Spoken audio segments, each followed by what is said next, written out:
Hello everyone, I'm a member of HWPL. Today, I'd like to introduce a news article titled For the Freedom of Religion and Peace. 7 religions hold a combined event. Australia, religious world without discrimination. Religious leaders becoming one. On February 18th, HWPL held a conference called Religious World Without Discrimination, Religious Leaders Becoming One in the International Convention Centre, Cockle Bay Room in Sydney, Australia.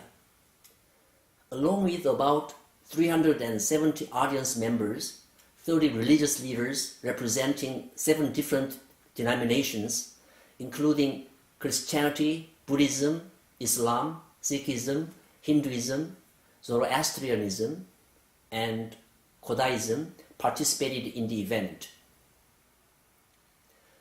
After the opening video, which advocated for the eradication of religious discrimination, 4 keynote speakers delivered messages regarding unfortunate cases of religious discrimination and the need for concrete action plans to be carried out by the religious leaders for the promotion of religious harmony.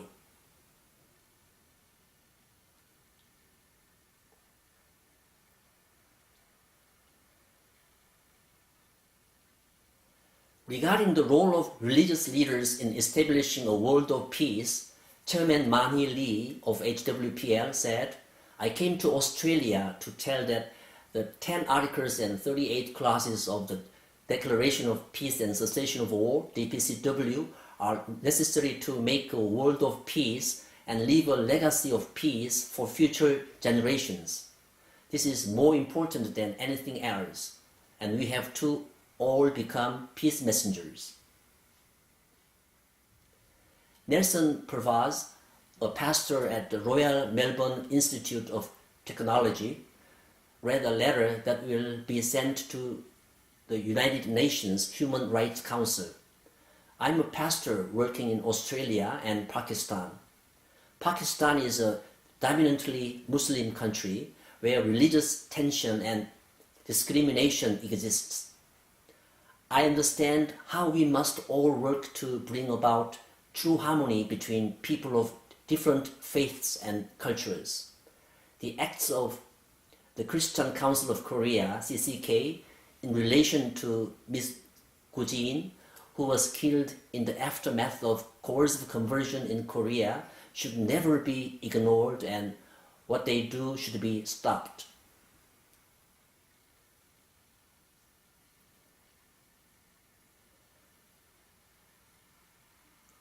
Participants in the event urged for the dissolution of religious organizations who engage in unethical politics and persecute other religions or denominations by forcefully converting individuals.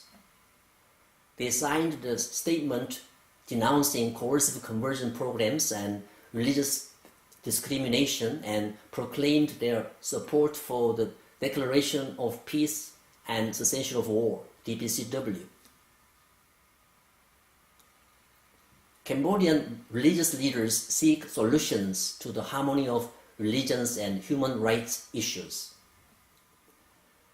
On February 22nd, the peace message for the implementation of peaceful religions was held at Cambodian Hotel Grand Ballroom and was hosted by the Supreme Patriarch's Cabinet of Cambodia and HWPL. This conference was held to discuss the role of religion in overcoming religious conflicts and protecting each individual's chosen religion or faith. Around 450 participants, including religious leaders from Buddhism, Islam, and Christianity in Cambodia, South Korea, Vietnam, India, and Singapore, joined the event. Regarding human rights concerns, the main speakers at the conference explained that public attention is needed for the matter of religious oppression to be made as a critical issue in order to achieve religious harmony. Speakers voiced that there shouldn't be any violations of human rights against those who have different religions.